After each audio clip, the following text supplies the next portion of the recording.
So further dealing with the fallout between Joe Rogan and his interview he had with Twitter CEO Jack Dorsey, Joe had today on his show Brian Redban, who was like formerly basically his co-host or assistant, the job that Jamie does now, where he would bring up, basically was his tech guy and things like that. The Redban seemed to get involved in a lot of the discussions as well. He had Redban on as a host, and they spent basically the first 20, 25 minutes where Joe Rogan was kind of explaining to his listeners and his subscribers what was going on with the Dorsey interview. So there was a lot of good and bad, I thought, in my personal opinion, that came from this interview that I thought was worth talking about. First, some of the good. He talked specifically about how he's going to bring back Jack and that basically he's made mistakes. And I think that's a good thing. And I give credit to Jack Dorsey as well if he's saying he's going to come back. Now, the cynic and you could say, well, yeah, the reaction to them was both so bad they need to do some kind of damage control. But nonetheless, what we all want is that conversation to happen and those tough questions to be asked in the first place. So I would rather the utility of that outweigh my cynicism and say, great, bring him back. It's something I would tune in and listen to. Ironically, it'll probably have a lot of views as well, so it'll end up being good for Rogan's show in the long haul, and that's at least that particular show. He'll probably have a lot of interested people watching this. He could maybe turn this negative situation into one where he could end up looking good at the end and get a lot of views possibly for that particular channel. So I also thought it was good that he did take a lot of credit on himself, that he let his fans down, and I think that's an important thing that he did. He says that he was unprepared, and the problem was, he says that he just didn't have as an interest in these particular people being banned as his audience did, is what he claims. And so he wasn't prepared. He didn't research that stuff. He was more interested in kind of the side of Twitter is this like great tool that we all use, and it kind of blew up out of nowhere. And he was interested in kind of that type of comfort. What's it like to be in charge of a company that like is like now so influential in world leaders, world politics, plus just how people communicate in their day-to-day lives. And he wanted to get Dorsey's opinion on that, which is a worthwhile discussion. Again, I know there's a lot of people that just hate Dorsey. I don't like what I see on Twitter, and I have my opinions on it, and you've heard them, where I think that it's another social media platform that's like all of our culture institutes, dominated by the establishment left, and I do think that they're unfairly targeting people on the right and even non-establishment centrist and leftist people. And so it's another area where you're hopeful, like, finally social media, the individuals can talk to each other. We don't have these gatekeepers of Hollywood or the mainstream media or academia that are censoring or shaping our ideas. We could talk to each other. And so it's troubling to me to see that certain ideas are being pushed and certain other ideas are being censored. So it is very important to me. When, one of the negatives I'll say, which I'll get to more of the negatives later, with Rogan is, like, he says, well, I was more interested in this other stuff. Well, it seems troubling to me because you have all these other guests, including many of which have been banned on Twitter that you have on, and you're constantly talking about, like, the intellectual dark web, where it's like free speech and is great and censorship is bad and we all need to have these discussions and you shouldn't just censor people. And so when you finally have someone on, and he's considered one of the, rightfully or wrongfully, he's considered one of the people that is most doing the censoring, or at least his company, that seems a good chance to grill down on there. So you would think that's an important issue if you're Joe Rogan, because that's what he knows that a lot of his core fans want, and that's what he talks about a lot. So you would think that he would be more prepared going into the interview. But if we take him at his word here, and it was just that he's ill-prepared, I've certainly been ill-prepared in things in my life all the time. Is it really worth judging Rogan that harshly just for being ill-prepared? So if we take him at his word, perhaps not. The other thing is that he should. That I do think that it's a good thing that he's at least attempting to listen to his crowd. Now, again, you could look at this one of two ways, as I said in my last video. It could be cynically, where you're like, oh, he saw so many people are leaving, and so now he's jumping on, and he's like, oh, I gotta plug the holes in the ship, so now I'll change my opinion. You could look at it like that, or you could look at it like, hey, what do we want from Twitter, for example? We want Twitter and Dorsey to listen to the people that use his service, and he doesn't. Or you want that with the mainstream media, or whatever. You want people to listen to your feedback. And so here's Rogan at least saying, okay, I'm fallible, which I give props for that, because we all are. We all make mistakes, and he's saying, I'm willing to change and willing to listen to my fans. So you could look at that as a good thing for Joe, or a cynical way you could look at that, Joe's just say, yeah, he's saying that now. I fall somewhere in between. I think there's probably truth in both sides of that. Now, I also think that his conversation with Redban, that, like, there was the good that I just said there, but I thought there was a lot of bad, or at least some things that I don't think Joe look so well. So I wrote some of these down. I'll be looking at them. like I said, I think that free speech should be a priority. That just is the issue. And as I explained in my first video on this, I think a lot of what Joe should most be concerned about is his core fans and subscribers.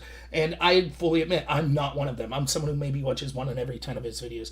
If I see someone I find interesting, like Jake the Snake's on, I'm watching. Steve Ranella from the Meat Eater Show, I'm watching. A lot of right-wing people I'm watching. Some left, like the people from the New York Times, I'm watching that because I have an interest in that type of stuff. But a lot of, like Jordan Peterson I like, the Weinstein brothers I like. But, you know, a lot of people, if I don't recognize the name, I'm not the type of person that's just listening to Joe to listen to him. So I'm not necessarily his target audience, though, as any content provider will say, you're also looking to reach people that, you know, specific episodes. You're not just looking for your subscribers. But Joe should be most beholden to his subscribers. Beholden to himself and his subscribers, the people taking his product. So I think that he should have known that they look up to him, like, starting with, like, the Carlos Mencia incident, and someone who's not going to take crap, and they look up to him as someone who will have anyone on, no matter how crazy their opinion. Give him a say, and he's all about free speech, and he'll challenge people, right? And I think that that's one of the things that Rogan didn't answer that a lot of the people were saying on the comment sections, like, look, you challenged Steven Crowder, you challenged Candace Owens, you challenged Nick DiPaolo, so why would you leave someone just say blatant untruths and or totally avoid the question and let it go, you know, with nothing? And, you know, he doesn't really answer that. And he doesn't really answer why, if he's so big into free speech, he wasn't prepared for this, why this wouldn't be an issue. Again, it's like the example I gave with Jordan Peterson. Jordan Peterson became famous because he opposed this gendered pronoun compelled speech law called Bill C-16 in Canada. If he had a podcast and he had the writers of Bill C-16 on there and was like, oh, I wasn't really prepared to discuss Bill C-16, and I was more interested in talking, what's it like to be a politician or someone who writes law in Canada? I'm interested in hearing your takes on that. People would be outraged. They'd be like, but you avoided the obvious question. If you have Mike Tyson on and you don't talk about boxing, people are going to be like, well, what are you doing? Like, okay, sure. Like Mike Tyson's hobbies and what car he drives, that might be interesting. But we want to hear fight stories. We want to hear about, you know, combat sports. That's why we're listening. So it seems weird that Rogan misread. I mean, let's look at it in the most favorable light for Rogan. He could have just totally misread the situation, what the audience wanted out of it and what the audience thinks of it. So, you know, if I'm taking Rogan at his word here, maybe it's just Rogan isn't the free speech person that we all thought he was. Maybe someone's like, sure, I think that's important, but it's not a big issue to him. Maybe that's what he really feels. And so it's more, I guess you can't blame Rogan for that the audience got this interpretation of him. So, you know, maybe too much expectations were put on Joe Rogan. You know, that's possible. He says that the reason he didn't push back on Jack was because he didn't know a lot of these specific cases, that basically people were talking about, what about this right-wing person that got taken? Or what about this person that got censored? What about this? And he just wasn't as familiar. And it's his bad. He should have did more preparation. But then as he's talking to Redban, he goes on to talk about specific situations. Like he's talking about Jung, I think that's her last name, the woman who got hired as an editor for the New York Times and who had said all this crazy, like, I hope white people die, they're all goblins, blah, blah, blah, blah, all this racist stuff. And Rogan's talking specifically about that. And he's like, oh, you know, I understand, and he's doing the Joe Rogan thing where he's like in the middle, which is fine. Like, it's probably who he really is. He sees both sides of an issue. So he's like, look, I get that in one hand, black people being racist towards blacks is the worst thing, you know, and that's really bad because of slavery and stuff. But that shouldn't justify judging white people, saying you could say crap about white people based solely on their race. That's racism as well. And so, you know, you got all these people on Twitter saying all this terrible stuff, and why weren't they affected? Anyways, what that conversation says to me that he's having with Redban, now keep in mind, this Redban interview is happening today, which is a Monday, and the Dorsey interview happened on Friday. Plus, I'm assuming, I think Rogan was doing some MMA work over the weekend. So it's like, did he really just learn about all this stuff over the weekend? Because it sounds like he had some kind of knowledge of this. And if he had that knowledge, then his, well, I should have prepared more, I didn't know specifics, kind of seems a little hollow. I think that he's being a little disingenuous. I think there's a lot of truth in what he's saying. He didn't know absolute specifics on a lot of people that people wanted him to bring up that got banned and things like that. But certainly he had more knowledge, general knowledge, than what he's letting on. Like, oh, I just had no idea of the double standard and stuff. He knew of the double standard somewhat. So I think it's more of the, I didn't want to be confrontational. I didn't want to push this guy. Insert your own reason for his motivation. It could be because, you know, he still didn't address him with Redban, that Dorsey is apparently the CEO of the parent company of one of his sponsors, or it could be because he's so big and successful now that Joe doesn't want to risk his own Twitter platform. Who knows? It could just be legitimately Joe wasn't interested in that. I don't know. I'm not jumping on the bandwagon. We all have our feelings of what might be going on. But nonetheless, it seems like he's being a little disingenuous to be like, oh, the reason I didn't push it was just because I didn't research it enough. I think that clearly it was because he didn't want to push too hard. He knew more than he was letting on. Another thing that I find strange is he's actually he's like, oh, I brought this guy on, and there were so many things I wanted to talk about, so I didn't have as much time to deal with this. It's ironic to me that he's having more of a conversation with Redban about censorship on Twitter than he's having with Dorsey himself. Now, he could chalk this up to like, oh, I was just tone deaf. I didn't know that was a big issue. But again, I don't buy that. So, he has Redban on there who has no control over this censorship, and they're having this meaningful discussion. It's very nuanced, which is what you were expecting. Again, I'll say this. I understand there's a lot of people that just hate Jack Dorsey. I don't know anything about him as an individual other than his what he's done as a CEO of Twitter. He could be a very decent guy. He seems like kind of hipster-esque for me. Maybe not someone I'd be a fan of. But nonetheless, I'm willing to... I didn't want Joe, though, even despite my dislike of the Twitter's policies, I didn't want Joe to just come out fire and brimstone and screaming at this guy. One of the things I like about Joe is that you at least want him to leave the other person give their side. But you expect some pushback. Again, look at how you would treat... look at the pushback Steven Crowder got on, marijuana, which wasn't even an issue that Crowder particularly wanted to talk about. You could tell. I've listened to Steven Crowder's show quite a bit. I'm sure he has stance on I don't think he wants marijuana legalized, but it's not like a core issue of his. But this Twitter and who they're allowing on the platform and who they're not, that's a core issue. And he gives no pushback. And this is, again, supposedly an issue where many people that have been on Rogan's show have been taken off. Many of Rogan's own friends, like Kumia and Alex Jones, have been taken off. And he just is like, okay. And like I said, it's not just that he let Jack get away with a non-answer. It's almost like he helped facilitate it by saying, Jack's talking about, we can't have people doxing. We can't have people making threats.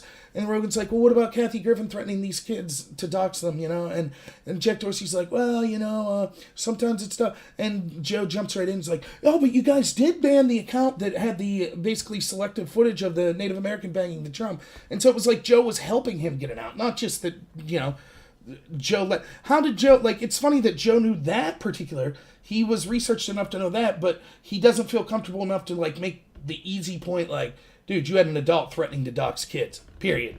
Your answer's a non-answer. So that was fun. And that's another thing that I had a problem with. Joe was talking about, he's framing it as, the problem is that it's kind of just, that we allow this white racism. Well, it's way more than that. It's not just the idea that they're white racist. And so I'm not saying it could just be an error of omission that, Joe didn't have time in his conversation with Redban to talk about everything that's wrong, but he focused a lot on this. Oh, well, people could be racist towards white people and they don't get banned even if they're blue check marks, but if you say something against a different minority, then you could get banned right away. But I think that's a gross oversimplification, only a very small part of the problem. Because, for example, you can see the learn to code thing where that's selectively applied. When journalists were basically saying that to coal miners, it was okay. When people say that about journalists, then that's considered targeted harassment.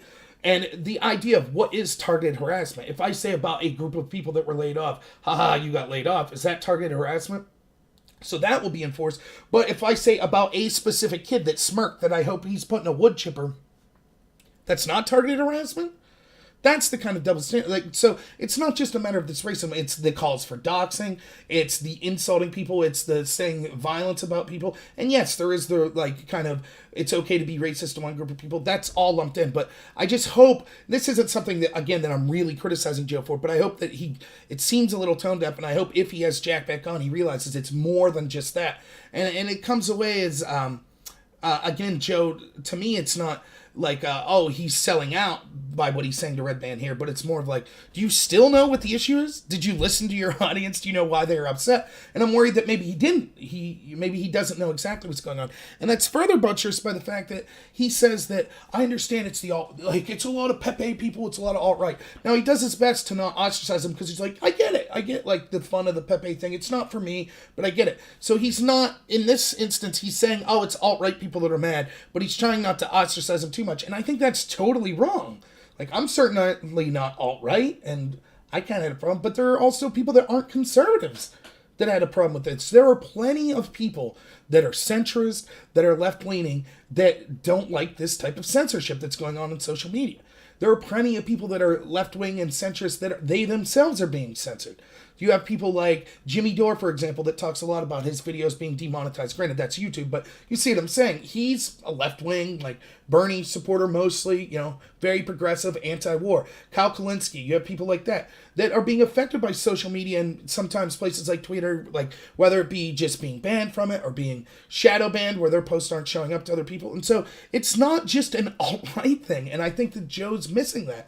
Even in his now, the third time he's explaining this, twice in writing, which my last video was about, and this time in an actual interview where he's discussing this stuff. So, again, this isn't me saying, oh, this is proof that Joe sold out. This is me saying, giving him the benefit of the doubt and being like, Joe, I think you need to, I don't think you're getting the full aspect of what's going on. I don't think it's just the alt-right people that are upset.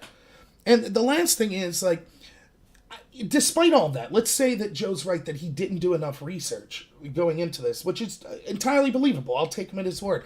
And he seems to kind of having a mea culpa moment, which I think is a good thing overall in general. But the thing that, I don't know what research you had to do more to know. You asked him the question. You clearly had what research you needed on the most salient point. Of everything that's happened on Twitter and all the shadow banning, the Covington kid story is the most blatant example of the double standard.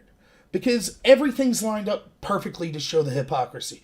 So you could have all these instances where you could always say, well, this right-wing person, Milo did this a little worse than everyone else, so he gets banned. And Gavin did this a little worse, and Comeo did this, and, yeah, but what about this woman from the New York Times that said this? Well, and there was always ways to buck the system. In this system, we had everything lined up that Twitter's supposed to be against. And what Jack Dorsey said immediately before Rogan asked the question about Kathy Griffin, you had people with power, blue checkmark celebrity adults, threatening violence and threatening doxing specific individuals who were children in a way that was taken because of something that was taken out of context and promoted on Twitter itself. This is literally the exact case for this is exactly what Twitter claims to be about. And they have censored people on the right claiming this type of abuse in a far less specific way, a far less egregious way than this blatant example right here. People in positions of power with blue check marks abusing children, calling for the doxing and death threats of them, and none of them have their accounts suspended. Many of those tweets are still up. And he knows this. Joe knows this. He asks the questions. What about Kathy Griffin? Even if that's the only one you know. Okay, that's enough. And when Dorsey doesn't answer, it's not a matter of being confrontational. And Joe knows that. Joe can be confrontational, but even in his most controversial, rarely is he, even I bring up the examples of Steven Crowder or DePaulo. It's confrontational, it's a back and forth, but it's not rude, it's not overbearing. I don't think anyone feared that a fist fight was about to break out. It's just doing due diligence as someone that says something you don't agree with, or that is sidestepping the issue. You're now come on. That's all it had to take. Joe didn't have to be a jerk about it and screaming. He could have just been yeah, but come on. I get what you're saying, Jack, but we literally have celebrity adults calling for the doxing of children based on an out-of-context video that was spread on Twitter. Which, by the way, you removed the original count, right, of the out-of-context video that pushed it on Twitter, that got all of this doxing and stuff going. So you recognized that was a problem. And you also just told me you recognize doxing's a problem and threatening people are a problem. So why is it cool for these people that happen to be celebrity and are on the left wing? Why do they get away with it? Whereas the people more on the right didn't seem to get away with that. That's not rude. And Joe could do it better than me, I'm assuming. I mean, he's someone who does quite good at interviews. So I think he could word that in a way that's, how to ask a question that's serious and pointed, holding someone kind of, don't let them sidestep the issue without being combative. And so I just... I don't understand Joe's answer here. I like a lot of what Joe said here. I'm willing to give him another chance when it comes to the interview of Dorsey. Let's hope that it happens.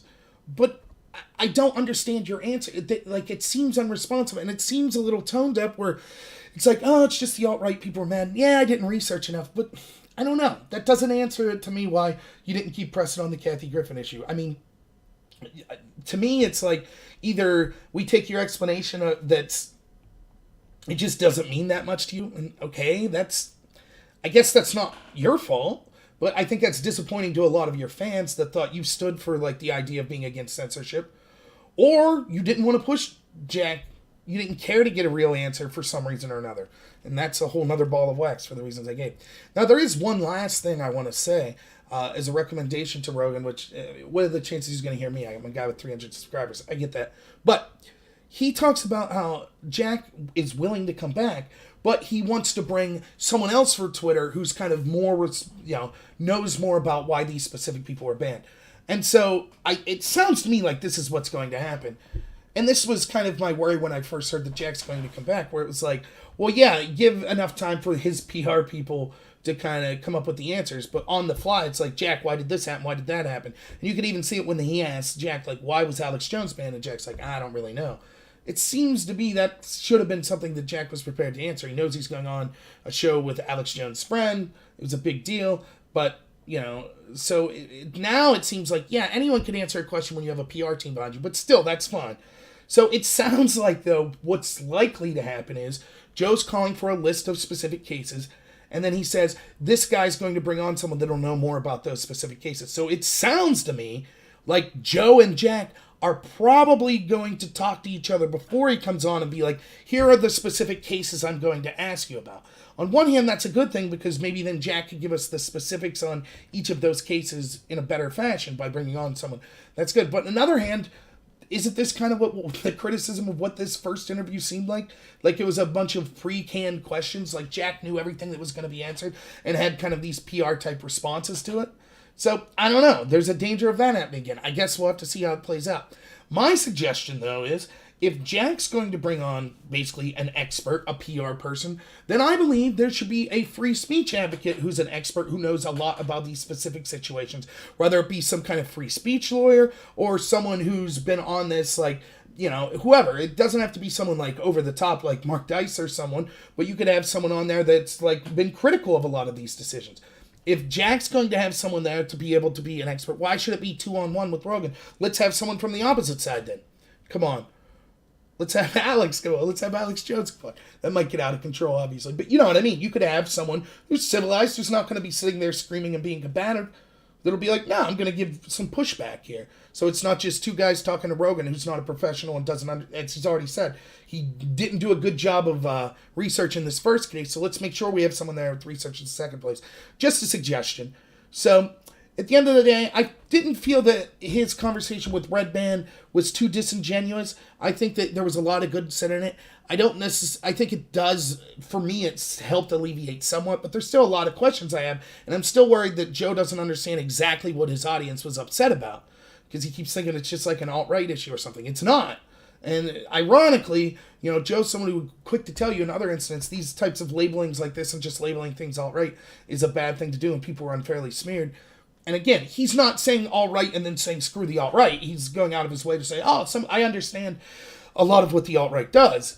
But nonetheless, I think he's mislabeling the problem, mislabeling the people that are upset and exactly the nature of what their problem is.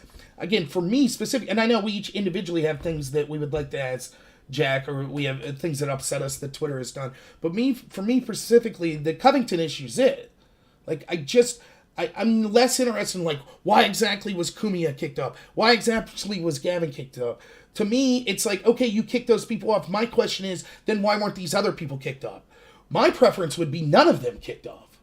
Oh, the last thing I'll say is, and another thing, and I mentioned this in my last video, that I again think that, for me, Rogan's missing the core of the problems where he's like, look, he says again here, my issue is there should be a road to redemption. So, and he tells the story of this guy who was on Harris's podcast who was a white supremacist 20 years ago, and now he's someone who speaks out against white supremacy. It sounds like an interesting guy.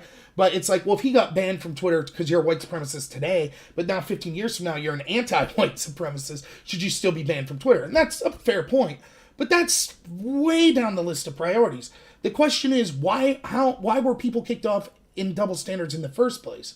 Not, okay, you've been kicked out, but if you grovel properly, if you kiss the ring of Jack, then perhaps you can come back. To me, that's not an answer. That seems to be avoiding the core question, which is why the double standards in the first place. So I hope that Jack does come back. I'd be willing to listen to that. I think that my opinion of Rogan did go down somewhat based on his initial comments and slightly based on his statements afterwards. Now I'm less thinking that it's a sellout matter, and maybe I'm just more thinking that me and a lot of Rogan's fans misjudged him, that he doesn't care about this censorship issue as much as we were led to believe. Maybe it was just he's talking to people from the intellectual dark web, and that group's like kind of the Weinstein brothers, Jordan Peterson, Dave Rubin. These are all people from the right and the left and the center that have come together, and their big issue is free speech. And Rogan seems to really get along with those people and have them on a lot. So maybe we just all got the misimpression that Rogan's really concerned with free speech and against censorship, and it's not that important to him. He's more interested in kind of like this interesting guy that developed this tech, and, how's your life going? That's fine. Who could judge Joe if that's his, that's who he is. That's what his interests are. Now, could he have sold out still? Absolutely. He could have. Could he have be exactly as he's saying and it was just he was unprepared? That could be as well. I'm willing to give him another chance with an interview with Dorsey, but, I do kind of think the fact that he didn't push back on the Covington thing and he kind of let this go kind of, for me, it was like, whoa, it seems that what good is an interviewer if you're not going to push back on the salient points? The last thing that it is worth mentioning, and I mentioned this in my last video, I believe that Joe's right about this, and I've since seen a video of Sargon of Akkad where he talked about this, which I don't believe at this point that him or Jamie were intentionally deleting YouTube comments. And I know that's one of the things that people were very upset about. It seems that it's like kind of an algorithm thing. For example, Sargon says, even though it looks to everyone else like his comment's been deleting, that actually it's not. He could see it on his page, but it's just other people can't see it on their pages. And Sargon says he actually has been on the other end of this, where he was debating kind of some like alt-right type people, and they accused him of deleting comments from alt-right leaders on his board. And he was like, no, I took a snapshot to show it wasn't deleted on my end. I didn't do anything. So I do think there is something troubling with the YouTube algorithms. And that's very troubling in its own right. It should worry all of us, where comments like Sargon's that weren't racy or combative or anything. He was just like, hey, Jack, you said we all have a right to social media, so how do you justify banning people? That's a well-reasoned argument. It would be nice if all comments were constructive like that, thought-provoking like that. It wasn't like an insult or, name-calling or anything like that. So I don't think that anyone should hold Joe Rogan or Jamie responsible for that. That doesn't seem right to me. So where am I at the end of the day with this? Again, I'm not saying Joe's a total sellout. I'm saying I'm still troubled by the initial interview with Jack. I'm kind of troubled that I think he's being a little tone deaf afterwards with not exactly understanding what his fans were upset about. I do think I'll be looking forward to Jack comes back, and I'm willing to give Joe another chance to interview him.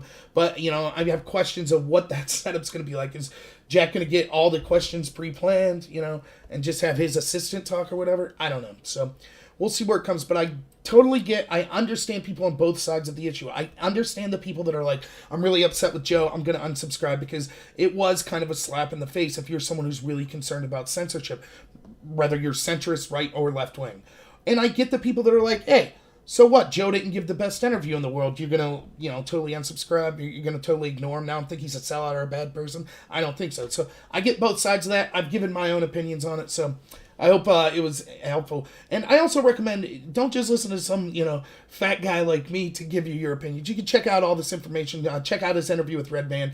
If you're watching this, you probably know how to use YouTube to find Joe Rogan's video. So you can check it out. It's like the first 25 minutes he's talking about this. His statements are on Facebook, which I've linked in my last video as well, where you can check out his specific statements and make up your own mind, So, hey, if you like this video, I put out other content like this. I focus mainly on politics, kind of things like culture war type stuff like that. So you can check me out. I usually put videos out daily. I do a live stream every Friday at noon.